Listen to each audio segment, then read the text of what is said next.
Welcome back to the after sermon where we get to sit down with the communicator from the weekend, and we have a rookie to this space, but not to preaching. Bob Not Seal. preaching. First time here on the podcast. This is great. Welcome, buddy. Thanks for being here. Yeah, thank you so much. Appreciate it. All right.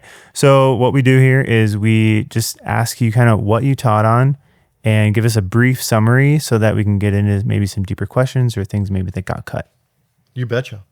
Well, we wrapped up the Nehemiah series this weekend, and one of the themes that we talked about was, it's all through Nehemiah, is this idea that people participate, but God built. And so people were faithful to participate, and we see that in Nehemiah where the people are rebuilding the wall and the city, one stone at a time, being faithful to what they're doing. But then we see in chapter 13, it takes a twist. In chapter 12, there's a crescendo where the people are all celebrating what God has done. There's a worship moment, and it says that the echo of their joy, it resounded out far from Jerusalem. Mm-hmm. And that mirrors a little bit of our 20th anniversary celebration that we had. Yeah. But the point is that moment was actually really fleeting because by chapter 13, we see that their hearts have really started to drift. And really what we talked about is at the heart of the matter is the matter of the heart. And that the temple was rebuilt, the city was rebuilt, the wall was rebuilt, but the people's hearts weren't transformed. And that's what they really needed. They needed a transformation of the heart. Yeah. And Nehemiah, as good a leader as he was, he could come in and he takes care of business and makes things right again. But what he couldn't do was transform the human heart, which is what they needed most. Yes. Okay. So we talked about this idea of like the wall is still standing, right? The wall is still standing. Yeah. But then we also talked about how like the inside, there's something else on the inside. Expand on that a little bit. What we see in Nehemiah is that the people, the walls were standing, the temple was restored, the city's restored, but already their hearts were wandering and drifting from the commitments that they'd made to God. And I think it's probably human nature on one hand for our hearts to drift. You know, we call that sin in the Bible. Yeah. But our heart drifting can happen without really anybody seeing it on the outside. So the walls can be standing, we can look good on the outside. And often I think in the world we live in with social media and in the area we live in, a lot of people that at least I know, and myself included, I think we're trying to make sure that the outside doesn't really betray some of the things that are going on in the inside, just for fear of what people might think if they knew what we were, kind of having in our hearts, or we were thinking, or maybe what they might do with it. So I think there's some self-protecting of making sure that the outside really doesn't betray what's going on in the inside of the heart. Yeah, no, that's so interesting.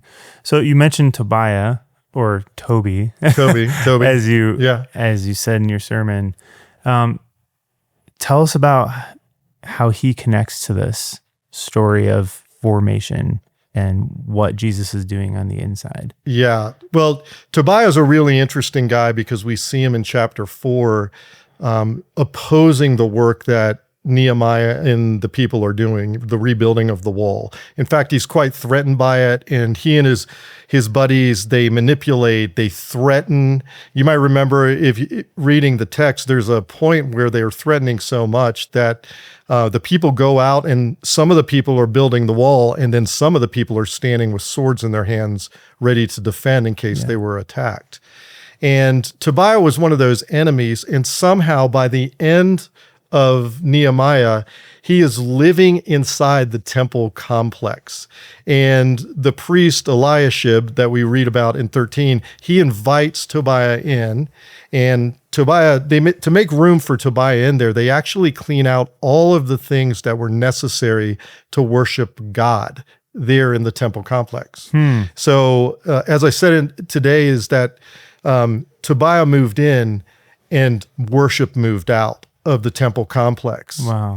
And so it's this idea of our hearts drift when we invite people or things into our heart that will cause either our hearts to drift away from the things of God, but maybe even worse is it might harden our heart to the things of God. And that's what we see in Tobiah. He's kind of a living example of something taking up residence in our hearts that keeps us from God and worshiping God.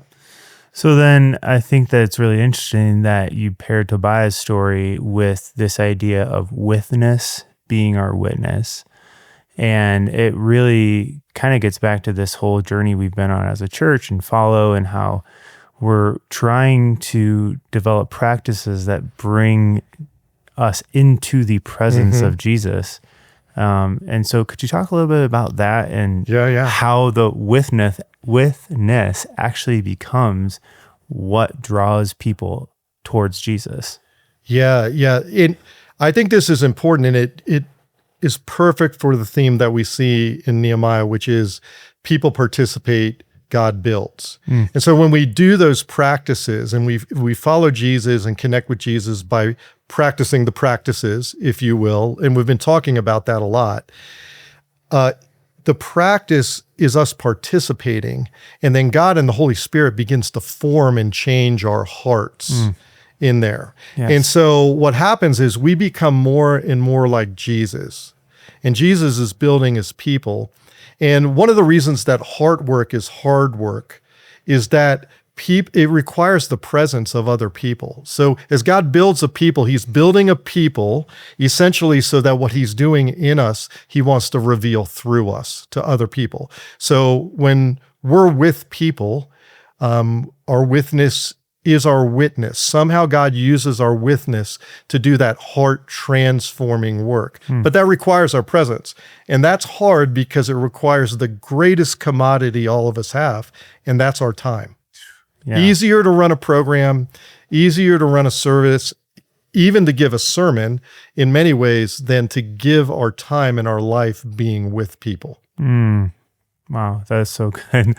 Okay, so you also, this weekend was Next Gen Weekend, which I thought was pretty cool. And you had something in your sermon where you talked about how it took 52 days to build this wall in Nehemiah, which is like a miracle worth celebrating, so amazing. And yet it takes generations to form a people. Could you unpack that just a little bit for us? And I've got one more question for you. Well, I think the point of Nehemiah wasn't the building of the wall or the rebuilding of the temple in Jerusalem. Right. That was part of what God was doing, but the main point was that God was rebuilding a people.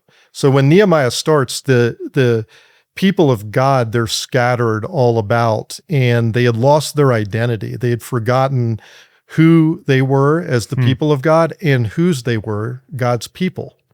And so we see in Nehemiah the start of the rebuilding of his people, and that's really a story and a work that works through the generations. See, we can build things. In fact, we're in a building phase right here at Plum Creek. Absolutely. I wish it was going to be 52 days. Wouldn't that be awesome. great? Yeah. I think everyone would enjoy that. But it's probably going to be a year. But after a year, we're going to have a new building. Right. But the ongoing work of God building his people, which is the church. The church isn't a building. It's a people of transformed hearts going into the world, bringing heaven to earth. And the transformation process for us individually, it's going to last a lifetime. This side of heaven, that's not done. So really kind of heart work moving through the generations, that's never ending until Jesus comes back. And that's when everything's made right. No, until then, he's going to keep building a people, his church. I love that. I mean, that's literally like what we're all about. And I think it makes sense because Jesus is in the people business. He's in the life change business. So I think that's so beautiful. Okay. Last question. All right. Last question. We were talking pre-roll about how hard it is to fit everything into a sermon. And I know every pastor will say, I said everything I wanted to say. But if there's one thing maybe you didn't get to say, what would that be? Yeah. I think one of the things that I found fascinating, and I'd never seen it before in a passage I bet you I've read and studied maybe 1,000 times. Sure. It's the Great Commission. It's Matthew 28. It's Jesus' final address to his disciples saying, hey, here are your marching orders. Here's what I want to do. And as I read this with this idea of presence, the Great Commission actually is bookended. It starts with presence and it ends with presence. Yes, yes. So the passage starts, he's talking to the disciples and he says, go. And that go means that the disciples are to go be with, to be present with the people that they're going to make disciples of. So they have to be there in person and with the people. And then the end of the Great Commission ends with a promise from Jesus who says, and surely I am with you always. So the Great Commission even models this idea that heart formation happens through presence. The presence of Jesus, the presence of the Spirit, and the presence of a transformed heart, another person. And that's how God, essentially, if Daniel, the whole sermon could have been summed up in changed lives, changing lives. And some people probably wish I did that. No. But that's why we do this podcast, because it's so cool to get those insights. And that's something that we never would have heard. So thank you. Thank you. Yeah. Thanks for making my first time fun. Oh my gosh. That was great. That's amazing. All right. So you guys know the drill. If you want to listen to the sermon, which we know you do, head to YouTube and get it wherever you get your podcasts. And we'll see you next time.